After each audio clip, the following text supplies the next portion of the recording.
समस्त देशवासियों को स्वतंत्रता दिवस की ढेर सारी हार्दिक शुभकामनाएं। आज ही के दिन हमारा देश आजाद हुआ। सम्मानित साथियों, आज का दिन हम उन सभी शहीदों को नमन करते हैं जिनकी बदौलत हमें आजादी मिली, जिनकी बदौलत आज हम खुली हवा में सांस ले पा रहे हैं। गुलामी से आजादी। साथियों, आजादी ऐसे ही नहीं मिल गई, इतनी आसान नहीं थी। अंग्रेजों के दमन से आजादी मिलना इतनी जल्दी संभव नहीं था, परंतु इस देश के महान क्रांतिकारियों ने इस देश के लिए अपना बलिदान दिया और इस देश को आजाद कराया। साथियों, भारत देश में तमाम अलग अलग जाति धर्म के लोग रहते हैं। ये लोग उसी प्रकार रहते हैं जैसे कि एक गुलदस्ते में अलग अलग प्रकार के फूल लगाए जाते हैं। वो फूल गुलदस्ते की सुंदरता को बढ़ा देते हैं। ठीक उसी प्रकार हमारे देश में भी अलग अलग जाति, अलग अलग धर्म, अलग अलग भाषाओं के लोग रहते हैं।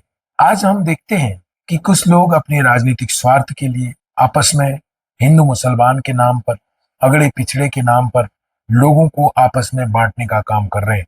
इससे हमारे देश कमजोर होगा।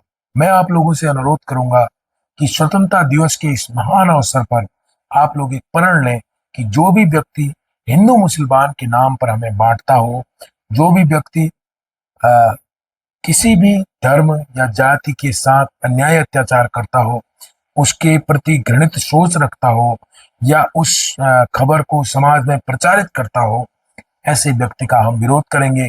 क्योंकि अगर हम ऐसा नहीं करते हैं तो हमारे देश को आजाद कराने वाले उन महान क्रांतिकारियों को हम क्या जवाब देंगे, ये हमें सोचना पड़ेगा। साथियों, देश की आजादी के लिए जिन लोगों ने कुर्बानी दी, इस देश को आजाद कराने के लिए हिंदू, मुस्लिम, सिख, ईसाई सब लोगों ने अपनी अपनी कुर्बानियां दी और तब जाकर के जब हमारा देश एकजुट हुआ, तब जाकर हमें आजादी मिली।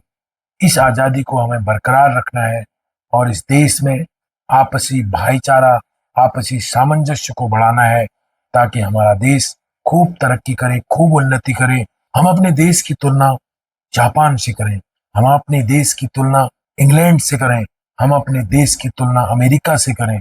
आज कुछ लोग हमारे देश की तुलना पाकिस्तान से करते हैं।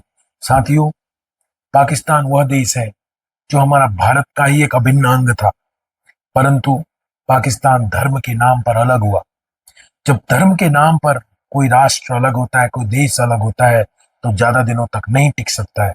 आप लोगों ने देखा होगा, पाकिस्तान टूट के दो हिस्सों में विभाजित हो गया, बांग्लादेश और पाकिस्तान, अर्थात पाकिस्तान से बांग्लादेश अलग हो गया। अब हम देख रहे हैं कि और एक पाकिस्तान का अभिन्न अंग जो बलूचिस्तान है, वो भी अलग होने की स्थिति में है। आजकल हम देख रहे हैं कि बलूचिस्तान के लोगों ने तमाम प्रकार से आंदोलन चला रखा है। वो एक स्वतंत्र राष्ट्र की मांग कर रहे हैं, स्वतंत्र देश की मांग कर रहे हैं।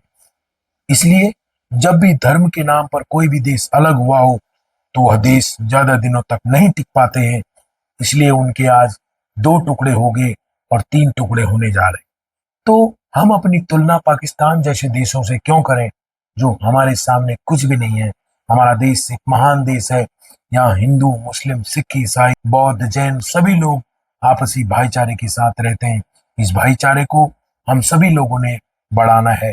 इसी उम्मीद के साथ पुनः आप सभी को स्वतंत्रता दिवस की ढेर सारी हार्दिक शुभकामनाएं।